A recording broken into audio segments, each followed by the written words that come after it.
నా పేరు సామల్ల రాజ్యలక్ష్మి. ఈ నవదుర్గ కుటుంబమే నా పుట్టిల్లు. అందులో మా సీనన్న అమ్మ అయితే నాగరాజ్ అన్నయ్య నాన్న. అమ్మ ఎప్పుడు మృదువుగానే చెప్తుంది, నాన్న కొంచెం కఠినంగా చెప్తాడు.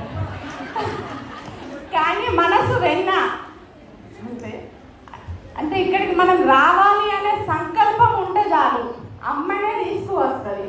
అక్కడ గుంతలు ఉండని, వర్షం ఉండని, తుఫాను ఉండని కనుక అమ్మ దగ్గర పోవాలి రావాలి అని మీరు మనసులో అనుకోండి చాలు, అమ్మనే తీసుకొస్తుంది. ఎలాంటి ఆటంకాన్నైనా ఆమె దూరం చేస్తుంది. ఫస్ట్ మీరు తపన పడండి, నేను అమ్మ దగ్గరికి వెళ్ళాలి, అమ్మ పారాయణం చేయాలి. లలిత పారాయణాన్ని మించింది ఇంకొకటి లేదు. ఇది మీరు మనసులో అనుకోండి, రండి, అమ్మనే తీసుకొస్తుంది. అలా మన సీనన్న గురించి చెప్పాలంటే ఎంత చెప్పినా తక్కువనే. ఒక్కొక్కసారి మనం తప్పు చేస్తే అమ్మ కూడా సురుకు పెడుతుంది, బట్ మన సీనన్న సురుకు పెట్టాడు.